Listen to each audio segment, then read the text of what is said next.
ಆತ್ಮೀಯ H16 news ಅರ್ಥ ಸಿದ್ದರಾಮಯ್ಯ ಸ್ವಾಗತ. ನಾನು ನಿಮ್ಮವ MI ಅಥವಾ ಮಲ್ಲಪ್ಪ ಜೋತಾವರ್. ಆದ್ಮೇಲೆ ಬಿ ಜೆ ಪಿ ನಿಧಾನಕ್ಕೆ ಯಾವುದೇ ಗೊಂದಲಗಳಿಗೆ ಈಡ ಮಾಡಿದಾಗ ಇವನು ದೊಡ್ಡ ಅವಕಾಶ ಸಿಕ್ಕದು ಬಿ ಜೆ ಪಿಗೆ. ಅದರಲ್ಲೂ ಮುಖ್ಯವಾಗಿ ಸಿದ್ದರಾಮಯ್ಯ ಮತ್ತು ಡಿ ಕೆ ಶಿವಕುಮಾರ್ ಅವರು ಒಂದು ಅವಕಾಶವನ್ನು ಕಲ್ಪಿಸಿಕೊಟ್ಟಿದ್ದಾರೆ.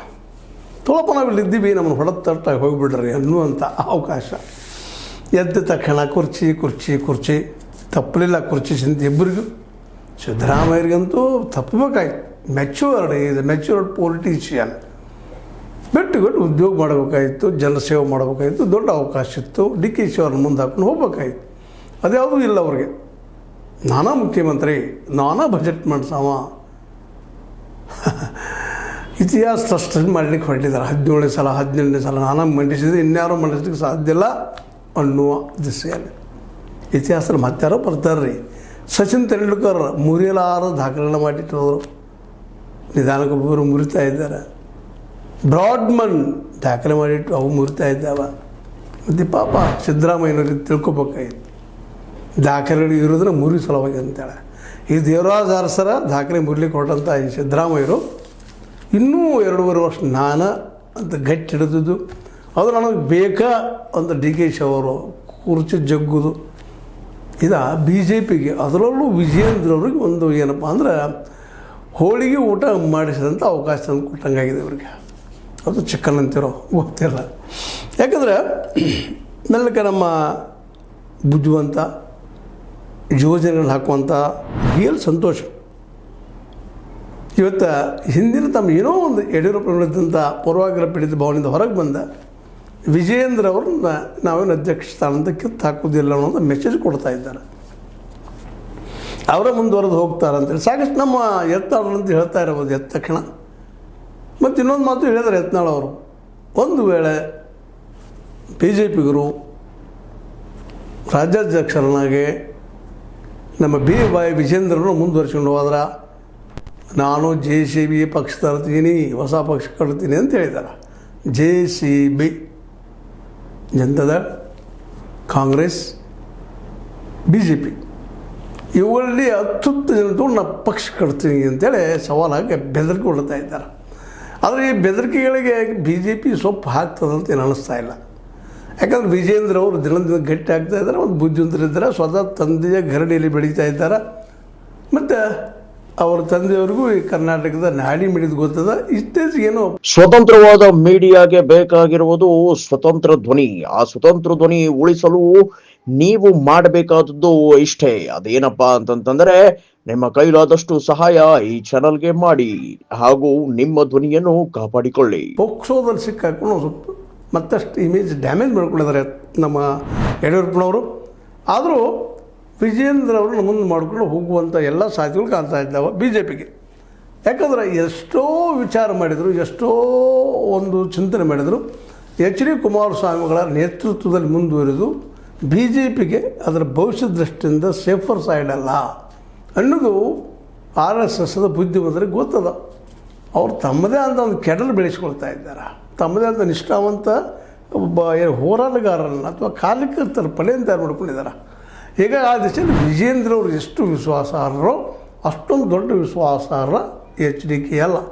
HD ಕುಮಾರಸ್ವಾಮಿಗೂ ವಯಸ್ಸಾಗಿದೆ, ಅವ್ರಿಗೂ ನಿಧಾನಕ್ಕೆ ಅವರು ತಮ್ಮ ಶಕ್ತಿಯನ್ನು ಕಳೆದುಕೊಳ್ತಾ ಇದ್ದಾರೆ.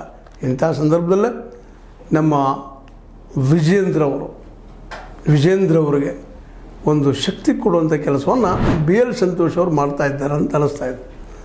ಇದು ನಿಜವಾಗಿಯೂ ಒಂದು ಪಾಸಿಟಿವ್ ಡೆವಲಪ್ಮೆಂಟ್ ಅನ್ನೋದು 2 ಮಾತಿಲ್ಲ. ಯಾಕಪ್ಪ ಅಂತಂದ್ರೆ ವಿಜೇಂದ್ರ ಅವರಲ್ಲಿ ಎಲ್ಲ ರೀತಿಯ ಸಾಧನೆಗಳಿದ್ದಾವೆ.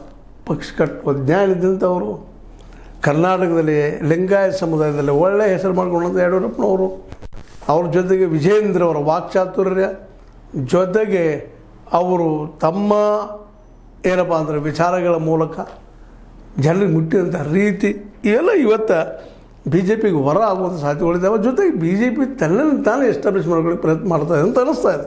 ಯಾಕಂದರೆ ಇನ್ನು ಕಾಂಗ್ರೆಸ್ ಮೇಲೆ ಅಟ್ಯಾಕ್ ಜೋರಾಗೋದದ, ಅದರಲ್ಲೂ ಸಿದ್ದರಾಮಯ್ಯರ ಮೇಲೆ, ಡಿ ಕೆ ಶಿ ಅವ್ರ ಮೇಲೆ. ಏನು ಪ್ರಗತಿ ಮಾಡಿದಿರಿ, ಏನು ಕೊಟ್ಟರಪ್ಪ ನೀವು, ಗ್ಯಾರಂಟಿ ಕೊಟ್ಟು ಖಜಾನೆ ಖಾಲಿ ಮಾಡಿದಿರಿ, ಖಜಾನೆ ದುಡ್ಡಿಲ್ಲ, ದಿವಾಳಿ ಎದ್ದದ ಅನ್ನುವಂಥ ವಿಷಯಗಳನ್ನು ತೆಗೆದುಕೊಂಡು ಹೋರಾಟ ಮಾಡೋರಿದ್ದಾರೆ, ಬೀದಿ ಇಳಿಯೋರಿದ್ದಾರೆ, ಬೀದಿ ಹೋರಾಟ ಮಾಡೋರಿದ್ದಾರೆ. ಸ್ವತಃ ಅವ್ರ ತಂದೆ ಮಾರ್ಗದರ್ಶನದಲ್ಲೇ ಬೀದಿ ಹೋರಾಟ ಮಾಡಿ ಈ ಒಂದು ಕಾಂಗ್ರೆಸ್ಸಿಗೆ ಬಿಸಿ ಮುಟ್ಟಿಸೋ ಕೆಲಸ ಮಾಡೋದು, ಜೊತೆಗೆ ತಮ್ಮನ್ನು ತಾವು ರಾಜ್ಯದಲ್ಲಿ ಎಸ್ಟಾಬ್ಲಿಷ್ ಮಾಡ್ಕೊಳ್ಳುವಂಥ ದೊಡ್ಡ ಪ್ರಯತ್ನ ನಡೆಸಿದ್ದಾರೆ. ಮತ್ತು ಈಗ ಗೊತ್ತದೆ ಈ ದಿಶೆಯಲ್ಲಿ ನಮ್ಮ ಯತ್ನಾಳರು ಎಲ್ಲ ನಾವು ಹಿಂದುತ್ವವಾದಿ, ಹಿಂದೂ ಜನರು ಹೊಡ್ಕೊಳ್ತೀನಿ ಮಾಡ್ತೀನಿ ಹಾಗೆ ಮಾತಾಡ್ತಿರ್ಬೋದು, ಇಲ್ಲ ಅಂತಲ್ಲ. ಅವ್ರಿಗಾಗಿ ಜನ ಕೂಡ್ತಾನೂ ಇರ್ಬೋದು, ಇಲ್ಲ ಅಂತಲ್ಲ. ಅಲ್ಲಲ್ಲ ಯಾಕಪ್ಪ ಅಂತಂದ್ರೆ ಅವರು ಏನಂದ್ರೆ ಹಿಂದೂ ಹುಲಿ ನಾನಪ್ಪ, ಹಿಂದೂ ನಾನು ಅನ್ನೋಂಥ ಮಾತು ಕೇಳಿ ಆದರೆ ಅವರೆಲ್ಲರೂ ಮತ ಆಗಿ ಪರಿವರ್ತನೆ ಆಗ್ತಾರಾ ಅಂತೇಳಿ ಇದು ಅಷ್ಟು ಪ್ರಮುಖವಾದ ಪ್ರಶ್ನೆ ಅದ. ಹೀಗಾಗಿ ಯತ್ನಾಳರ JCB ಇನ್ನೊಂದು ಇತಿಹಾಸದ ಬುಟ್ಟಿಗೆ ಸೇರುವಂಥ ಸಾಧ್ಯತೆಗಳು ಹೆಚ್ಚಿದ್ದಾವೆ ಅಂತೇಳಿ BJPಗೂ ಮನವರಿಕೆ ಆಗಿದೆ ಇವತ್ತಂತ ಅನ್ನಿಸ್ತಾ ಇದೆ. ಹೀಗಾಗಿ ವಿಜಯೇಂದ್ರ ಒಲವು ತೋರಿಸ್ತಾ ಇದ್ದಾರೆ ವಿನಃ ಯತ್ನಾಳರ ಈ ಗೊಡ್ಡು ಬೆದರಿಕೆಗಳಿಗೆ ಏನಪ್ಪ ಬೆದರ್ತಾ ಇಲ್ಲ ಅನ್ನೋದು ಸ್ಪಷ್ಟ ಆಗ್ತಾ ನಡೆದು. ಯಾಕಂದರೆ ಈಗಾಗಲೇ ಅವ್ರು ಕಿತ್ತು ಹಾಕಿಬಿಟ್ಟಿದ್ದಾರೆ ಅವರು. ಯಾಕಂದರೆ ನಾಲಿಗೆ ಮೇಲೆ ನಿಯಂತ್ರಣ ಇಲ್ಲಪ್ಪ ಈ ಮನುಷ್ಯನಿಗೆ, ಒಬ್ಬ ನಾಯಕನಾಗೋದಕ್ಕೆ ಈ ವ್ಯಕ್ತಿ ಯೋಗ್ಯನಲ್ಲ ಅನ್ನೋದು ಅವ್ರು ಕನ್ಫರ್ಮ್ ಮಾಡ್ಕೊಂಡಿದ್ದಾರೆ. ಆದರೂ ಇವರಿಗೆ ನಮ್ಮ ಯತ್ನಾಳರಿಗೆ ಈ ಒಂದು ಯಡಿಯೂರಪ್ಪರ ಕುಟುಂಬಗಳನ್ನು ಟೀಕೆ ಮಾಡದಿದ್ದರೆ, ವಿಜೇಂದ್ರವನ್ನು ಟೀಕೆ ಮಾಡದಿದ್ದರೆ ಊಟ ಪಚನ ಆಗುವುದಿಲ್ಲ ಅನ್ನುವಂಥದ್ದು ಇವತ್ತು ಜನಸಾಮಾನ್ಯರಿಗೆಲ್ಲ ಗೊತ್ತಾಗಿ ಹೋಗ್ಬಿಟ್ಟದ. ಹೀಗಾಗಿ ಯತ್ನಾಳರ ಬರ್ತಿರ್ಬೋದು ಇಲ್ಲ ಅಂತಿಲ್ಲ. ಯಾಕಂತಂದ್ರೆ BJPಗೆ ಸಾಧ್ಯದಷ್ಟು ಈ ಹಿಂದುತ್ವದ ಕಾರ್ಡ್ ಇರೋದ, ಟ್ರಂಪ್ ಕಾರ್ಡ್, ಗೆಲ್ಲುವ ಕಾರ್ಡ್ ಇನ್ನೊಬ್ಬರು ಯಾರಿಗೂ ಬಿಟ್ಕೊಡೋದಿಲ್ಲ ಅವರು, ಕೇವಲ RSS ಮತ್ತು BJP. ಹೀಗಾಗಿ ನಮ್ಮ ಯತ್ನಾಳರು ಎಷ್ಟೋ ಪ್ರಯತ್ನ ಮಾಡಿದ್ರೆ ಸಾಧ್ಯ ಇಲ್ಲ ಅಂತೇಳಿ. ಯಾಕಂದ್ರೆ ಈವನ್ ಸ್ವತಃ BJPಗೂ ಗೊತ್ತದ RSS ಕಸು ಯಾವ ಪ್ರಮಾಣದಲ್ಲಿ ಅದ ಅಂತೇಳಿ. ಮತ್ತು RSSದ ವಾತಾವರಣ ಬೆಳೆದಂಥ ವಿಜೇಂದ್ರ ಒಬ್ಬ ನಂಬಿಕೆಗಾರರ ವಿನಃ ಯತ್ನಾಳರಲ್ಲ. ಯಾಕಂದ್ರೆ ಪಾರ್ಟಿ ಜಂಪ್ ಆಗ್ತಾಯಿದ್ದು ಇತಿಹಾಸದ ಅವ್ರಿಗೆ.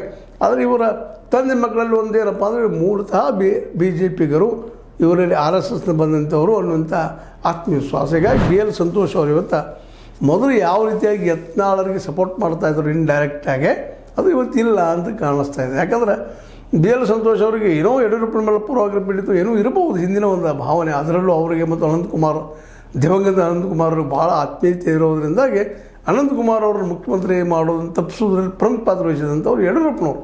ಹೀಗಾಗಿ ಯಡಿಯೂರಪ್ಪನ ವಿರೋಧ ಭಾವನೆ ಇರ್ಬೋದು, ಬಟ್ ಕಾಲು ಎಲ್ಲನೂ ಮರೆಸ್ತಾ ಹೋಗ್ತಾ ಇರ್ತದೆ. ಜೊತೆಗೆ ನಮ್ಮ ವಿಜೇಂದ್ರ ಅವರ ಬಿಹೇವಿಯರು ಸಹಿತ ಭಾಳಷ್ಟು ಪರಿವರ್ತನಾಶೀಲಿದ್ದಂಥವು. ಯಾಕಂದ್ರೆ ಈ ವಿಜೇಂದ್ರ ಅವರ ಜೊತೆಗೆ ಅಥವಾ ಅವರ ಮನೆತನ ಜೊತೆಗೆ ಮತ್ತು ನಮ್ಮ ಏನಪ್ಪ ಅಂತಂದ್ರೆ ಈಶ್ವರಪ್ಪನವರು ಮತ್ತು ಗೆಳೆತನ ಮಾಡ್ಕೊಳ್ತಾ ಇದ್ದಾರೆ, ಸಾಫ್ಟ್ ಕಾರ್ನರ್ ಆಗ್ತಾ ಇದ್ದಾರೆ. ಅವರು ಯತ್ನಾಳರಿಂದ ಆದಷ್ಟು ದೂರನ ಕಾಯ್ಕೊಳ್ತಾ ಇದ್ದಾರೆ. ಹೀಗಾಗಿ ವಿಜೇಂದ್ರ ಅವ್ರಿಗೆ ಅದರಲ್ಲೂ ಇನ್ನೊಂದು ದೊಡ್ಡ ವಿಷಯ ಏನಪ್ಪ ಅಂದ್ರೆ ತಮ್ಮ ವಿರೋಧಿಗಳಿಗೆಲ್ಲ ಭೇಟಿ ಆಗುವಂಥದ್ದು. ರಮೇಶ್ ಜಾರಕಿಹೊಳಿ ಅವರಾಗಿರ್ಬೋದು, ಅರವಿಂದ ಲಿಂಬಾವಳಿ ಅವರಾಗಿರ್ಬೋದು, ಇನ್ನುಳಿದವರಾಗಿರ್ಬೋದು, ಅವರ ಕುಮಾರ್ ಬಂಗಾರಪ್ಪನವರಾಗಿರ್ಬೋದು, ಇವರೆಲ್ಲರಿಗೂ ಭೇಟಿ ಆಗುವಂಥ, ಅವರಿಗೆ ಹೋಗಿ ತಮ್ಮ ವಿಶ್ವಾಸ ತೆಗೆದುಕೊಳ್ಳುವಂಥ ಪ್ರಯತ್ನ ಮಾಡೋದನ್ನು ನೋಡಿದಾಗ BJP ದೊಡ್ಡ ಪ್ರಮಾಣದ ತಯಾರಿಯನ್ನು ಮುಂಬರುವ ದಿನಗಳಲ್ಲಿ ಮಾಡೋದ್ರಲ್ಲಿ ಎರಡು ಮಾತಿಲ್ಲ. ಇದಕ್ಕಿಂತ ಯಾವ ಪ್ರಮಾಣದಲ್ಲಿ ಅನುಕೂಲ ಮಾಡಿಕೊಡ್ತಾರೆ ನಮ್ಮ ಸಿದ್ದರಾಮಯ್ಯನವರು ಮತ್ತು DK ಶಿವಕುಮಾರ್ ಅವರು. ಯಾಕಂದರೆ ಅವರಿಬ್ಬರ ತಿಕ್ಕಾಡೋದು ನಿಶ್ಚಿತವಾಗಿ ಕಾಂಗ್ರೆಸ್ಸಿಗೆ ದೊಡ್ಡ ಡ್ಯಾಮೇಜ್ ಆಗ್ತದೆ ಅನ್ನೋದು ಎರಡು ಮಾತಿಲ್ಲ. ಇನ್ನು ಒಡೆದು ಹೋದ್ರಂತೆ ಮುಗಿದು ಹೋಯಿತು, ಕಾಂಗ್ರೆಸ್ ನಾಶ ಆಗಿ ಹೋದ್ರಲ್ಲೇ ಮತ್ತೊಂದು ವಿಚಾರ ಮಾಡೋ ಅವಶ್ಯಕತೆನೇ ಇಲ್ಲ.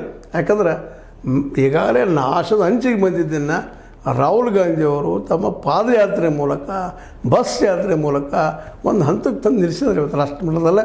ಇಂಥ ಘಟನೆಗಳಾಗ್ತಾ ಹೋದ್ರೆ ರಿಪೀಟೆಡ್ಲಿ ಆದರೆ ಜನ ನಂಬುವುದು ಹೆಂಗೆ ಅವರನ್ನು.